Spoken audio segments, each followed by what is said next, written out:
Guys अभी हम पहुंचे हैं कामा में। यहाँ ये विमल कुंड है, बहुत ही प्राचीन है। मैं आपको ये दिखाता हूँ। यहाँ का एक प्राचीन मंदिर है और यहाँ पे एक कुंड है बहुत बड़ा।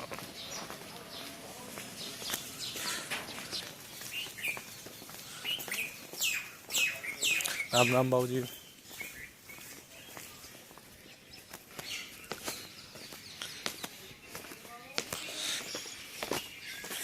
ये कुंड है यहाँ का, जिसकी कहते हैं कि इसमें पानी कभी नहीं सूखता, और इसका नीचे भी नहीं पता ये कितना ऊंडा है। अभी तक इसका अंदाजा नहीं लगाया ये कितना है, गहरा है। आसपास इसके काफी मंदिर हैं और बहुत सारी प्राचीन चीजें हैं।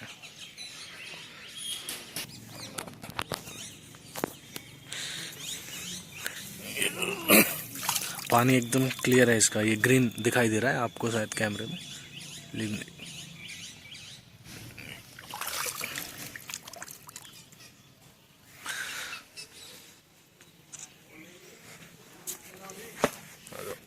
वैसे कहाँ से हो आप बाबा? बनारस काशी। बनारस काशी से पहली बार आए आप भी यहाँ पे?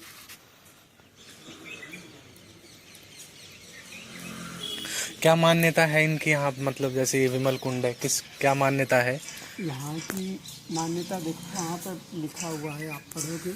अच्छा, पढ़ने आता है तो वहाँ पे लिखा है, तो आप समझ जाओगे।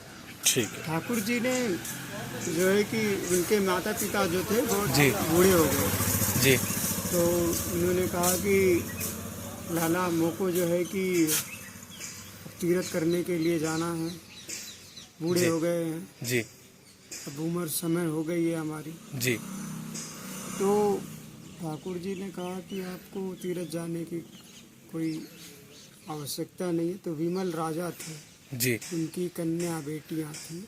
ठीक है। उनके आंसुओं से ये जो है धरती माता को पिघला करके ये कुंड, अच्छा ये कुंड बना, उसी में स्नान किए हैं।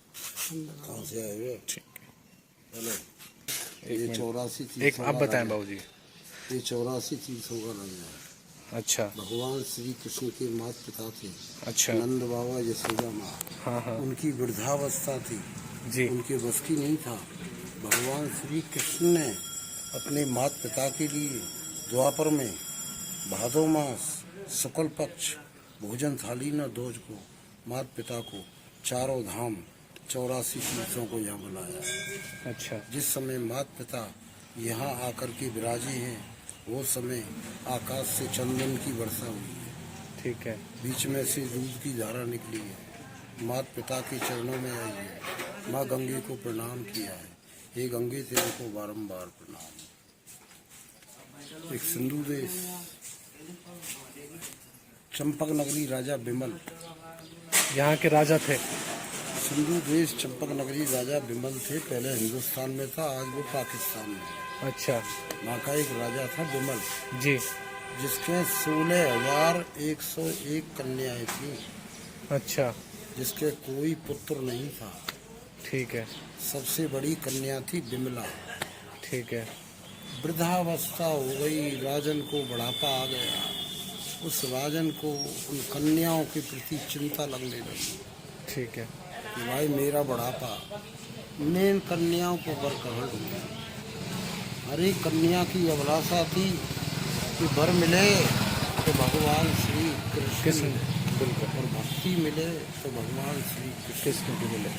सिंधु देश के राजा के पास नारद जी पहुँचे। अच्छा। नारद जी ने कहा, अरे राजन इन कन्याओं के निमित्त इतना विलाप क्यों कर रहे हो? एक आदि वृंदावन धाम है, जिस ब्रज धाम को माँ तुलसी के नाम से बोलते हैं, वो वृंदावन धाम में जाओ, इन कन्याओं का कार्य सफल हो जाए। सिंधु देश का राजा विमल ब्रज 84 कोष में ब्रज यात्रा करता हुआ यही आदि वृंदावन माँ तुलसी के धाम में आया तो यहाँ देखा पर्वत पे 5 वर्ष की अवस्था है, श्याम वर्ण है, मोर मुकुट है, मुक्ति मुरलिया है, बगल में लाठी है, पाछे श्यामा गऊ है, काला गऊ चला रहे हो कन्हैया। सिंधु देश के राजा विमल ने पहचान लिया यही प्रभु है जो मेरी कन्याओं को उठ सकते हैं, जा करके चरण पकड़ लो। अच्छा। रोने लगा, विलाप करने लगा। भगवान ने कहा कि राजन आप तो दुखी हो, आप इन कन्याओं को लेके आए हो, आपके कोई पुत्र नहीं है। इतना कहने पर सिंधु देश के राजा विमल ने 16,101 कन्या को भगवान श्री कृष्ण के चरणारविंद में अर्पित कर दिया। भगवान श्री कृष्ण ने सभी कन्याओं को अपना पटरानी बना दिया। 1,101 कन्या को भगवान श्री कृष्ण के चरणारविंद में अर्पित कर दिया। सभी कन्याओं को अपना पटरानी बना लिया। उनके साथ में महाराज किया। महाराष्ट्र में 16,100 वर कृष्ण और 16,101 कन्याएं जोड़ी से विवाह हुआ है। इतना प्रेम का महाराष्ट्र हुआ, इतना प्रेम का जो कन्याएं भगवान को वर पा करके खुशी हुई हैं, उनके प्रेम के अश्रु निकले हैं। उन प्रेम के अश्रुओं से इसको ये कुंड बना है। हाँ। अच्छा, ठीक है बाबूजी।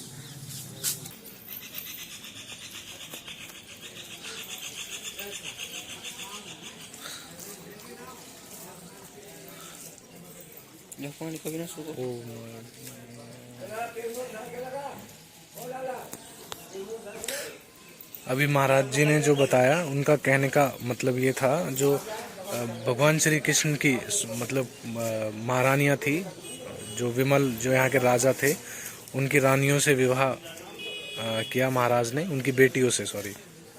तो उनके जो प्रेम के आंसू थे, जो आंसू निकले, उनसे ये कुंड बना है। बहुत ही विशाल है। लोग बाग स्नान भी कर रहे हैं यहाँ पे।